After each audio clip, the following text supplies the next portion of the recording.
मुक़द्दस बणियो घर अम्मा आयशा जो मोहम्मद जे मस्जिद सां गॾु गॾु उहो घर इन घर मां अक्सर निहारियो मोहम्मद उहा पाक मस्जिद ऐं मेहराब मिंबर मुक़द्दस बणियो घर अम्मा आयशा जो मोहम्मद जे मस्जिद सां गॾु गॾु उहो घर इन घर मां मस्जिद में दाख़िल नबी थियो ऐं मस्जिद मां वापसि बि घर में अची थियो इन घर मां मस्जिद में दाख़िल नबी थियो ऐं मस्जिद मां वापसि बि घर में अची थियो इहो घर ऐं मस्जिद जुड़ियल इन नमूने इन घर ऐं मस्जिद जे विच में रुगो दर इन घर ऐं मस्जिद जे विच में रुगो दर मुक़द्दस बणियो घर अम्मा आयशा जो मोहम्मद जे मस्जिद सां गॾु गॾु उहो घर इन घर में जिब्रील ईंदो रहियो आ सलामी सजण जी भरींदो रहियो आ इन घर में जिब्रील ईंदो रहियो आ सलामी सजण जी भरींदो रहियो आ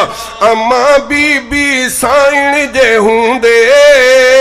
बि अक्सर मोहम्मद जे ख़िदमत में थींदो हाज़िर मोहम्मद जे ख़िदमत में थींदो हाज़िर मुक़द्दस बणियो घर अम्मा आयशा जो मोहम्मद जे मस्जिद सां गॾु गॾु उहो घर इन घर मां अक्सर निहारियो मोहम्मद उहा पाक मस्जिद ऐं मेहराब मिंबर मुक़द्दस बणियो घर अम्मा आयशा जो मोहम्मद जे मस्जिद सां गॾु गॾु उहो घर इन घर में सिद्दीक़ ईंदो बि हूंदो अम्मा आयशा ॾे तकींदो बि हूंदो इन घर में सिद्दीक़ ईंदो बि हूंदो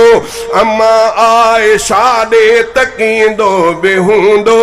ऐं ॼाटे नबीअ ॾे अदब सां निहारे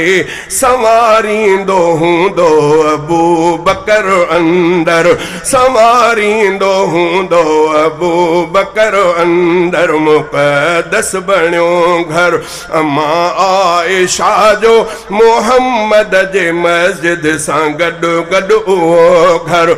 अम्मा फातिमा भी इते ईंदी हूंदी ॾिसी पंहिंजे बाबा खे ख़ुशि थींदी हूंदी अम्मा फातिमा भी इते ईंदी हूंदी ॾिसी पंहिंजे बाबा खे ख़ुशि थींदी हूंदी मोहम्मद जी शफ़क़त नियाणीअ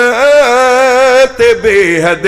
इन घर खे एज़ाज़ आला मुक़द्दर इन घर खे एज़ाज़ आला मुक़द्दर मुक़द्दस बणियो घर अम्मा आयशा जो मोहम्मद जे मस्जिद सां गॾु गॾु उहो घर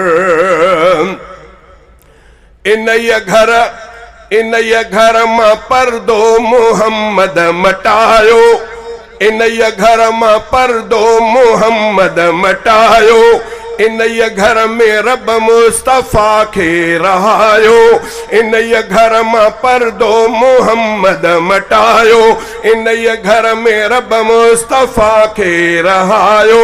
इन घर ते गुंबद ठहियल आहे साओ इन घर सां जन्नत मदीनो मुनव्वर इन घर सां जन्नत मदीनो मुनव्वर मुक़द्दस बणियो घर अम्मा आयशा जो मोहम्मद जे मस्जिद सां गॾु गॾु उहो घर